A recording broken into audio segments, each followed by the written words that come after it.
Hello friends, welcome to Renu study point 14। मैं उम्मीद करती हूँ आप सभी ठीक होंगे एंड आपकी पढ़ाई भी बहुत अच्छी चल रही होगी। फ्रेंड्स, जैसा कि मैंने अपने पिछले वीडियो में बताया था कि मैं आपसे एक ऑडियो आर्टिकल भी डाला करूँगी रिलेटेड टू करंट अफेयर्स।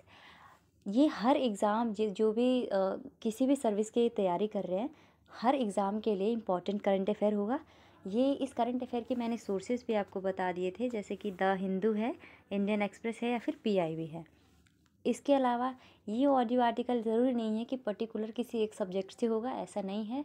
अगर आर्टिकल चाहे हिस्ट्री हो, पॉलिटिकल साइंस हो या फिर करंट अफेयर से रिलेटेड हो, आईआर हो, किसी चीज़ से भी रिलेटेड है तो मैं वो आर्टिकल डालूँगी। जो पेपर के पॉइंट ऑफ व्यू से या फिर किसी भी छोटे मोटे एग्ज़ाम है, यहाँ तक कि यूपीएससी के पेपर में भी करंट अफेयर बहुत जो मैं डालूँगी वो काफ़ी इम्पोर्टेंट रोल प्ले करेगा।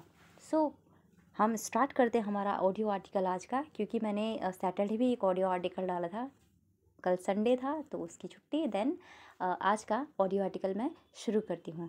आज का जो हमारा ऑडियो आर्टिकल है उसका टॉपिक है, क्योंकि आप सभी को पता है कि आज प्रधानमंत्री नरेंद्र मोदी इंडोनेशिया के लिए रवाना हुए हैं।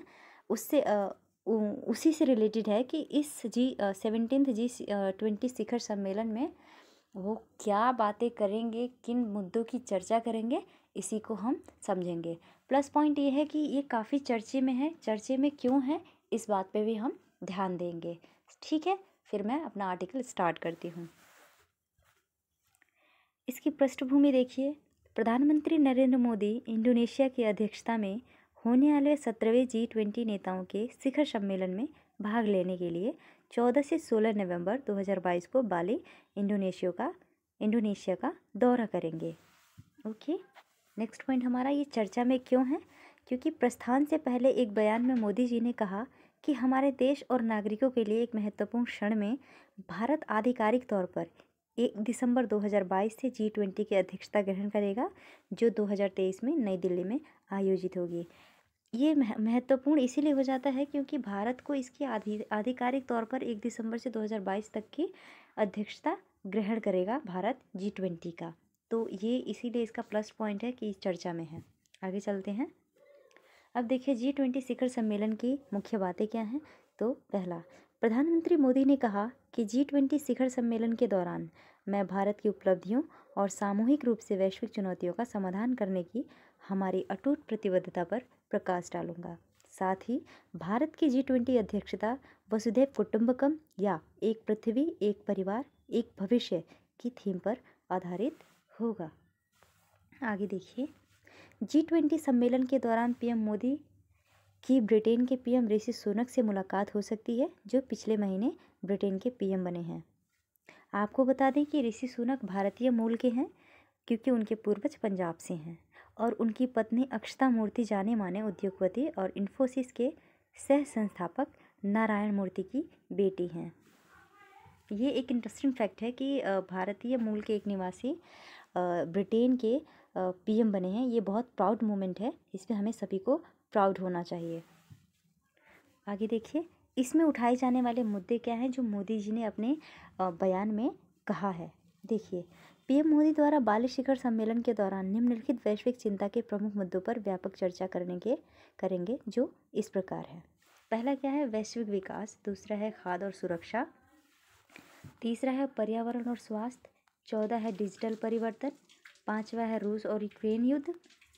6वां है वैश्विक अर्थव्यवस्था की स्थिति। 7वां है कृषि। इसी के साथ हम आगे बढ़ते हैं। फ्रेंड्स, पेपर में यहाँ इम्पॉर्टेंट बात यह है कि पेपर में हो सकता है इस शिखर सम्मेलन के केंद्रीय बिंदु पूछ ले आपसे। इस शिखर सम्मेलन के स्तंभ क्या हैं उनसे पूछ ले।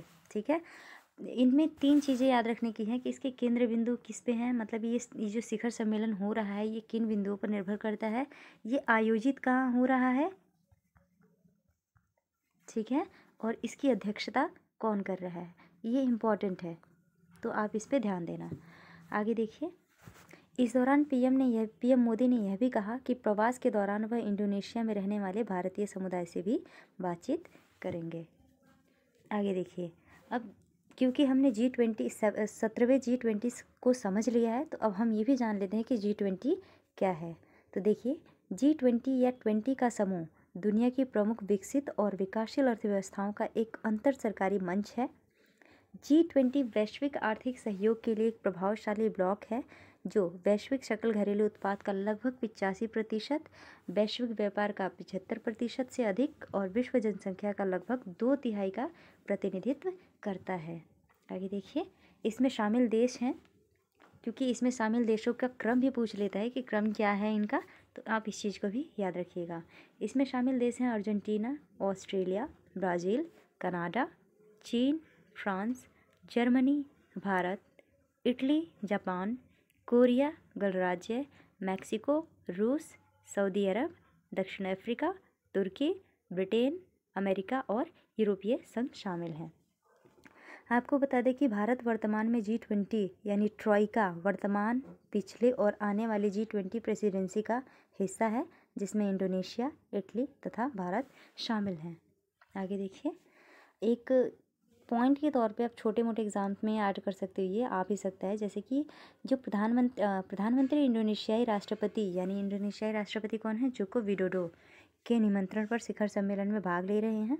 इंडोनेशिया G20 का वर्तमान अध्यक्ष है। यहाँ पे इंडोनेशिया कौन है, G20 का वर्तमान अध्यक्ष है, जो फाइनली 14, 15, 16 को होने वाले शिखर सम्मेलन में अपने पद को प्रधानमंत्री को समर्पित करेंगे, जिससे 2023 की जो G20 का शिखर सम्मेलन है वो नई दिल्ली में आयोजित किया जाएगा। और प्रधानमंत्री ने अपने बयान में ये भी कहा है कि 2023 का जो शिखर सम्मेलन होगा उसके लिए वे देशों के राष्ट्रपतियों को पर्सनली आमंत्रित करेंगे। निष्कर्ष के तौर पे आप कह सकते हैं कि प्रधानमंत्री मोदी ने कहा कि G20 की अध्यक्षता करना भारत के लिए गर्व का क्षण होगा, और यह भी उम्मीद जताई है कि जितने भी वैश्विक चिंताएं, मुद्दाएं उठाई जाएंगी उन पे विचार विमर्श होगा और उन पे कार्य किया जाएगा। इससे संबंधित एक क्वेश्चन कर लेते हैं। तो क्वेश्चन ये है, G20 क्या है? हाल ही में होने जा रहे 17वें G20 शिखर सम्मेलन में किन वैश्विक चिंताओं पर चर्चा की जाएगी? व्याख्या कीजिए। इंटरेस्टेड स्टूडेंट हों तो अपने कमेंट में इसके आंसर ज़रूर लिखिए, क्योंकि अभी ये सम्मेलन 14 से 16 के बीच में होने वाला है, तो इसमें और भी बातें हैं, लेकिन अब वहाँ इंडोनेशिया में प्रस्थान करने से पहले प्रधानमंत्री मोदी ने उन मुद्दों को उजागर किया है जिन्हें G20 शिखर सम्मेलन में वो उठाएंगे और सभी से सहयोग की बात करेंगे। सो थैंक यू, और मैं उम्मीद करती हूँ आपको ये आर्टिकल अच्छा लगा होगा, और मेरा जो आर्टिकल है ये अच्छा लगा हो तो आप प्लीज़ मेरे चैनल को सब्सक्राइब करें, लाइक शेयर कमेंट भी करें। Thank you.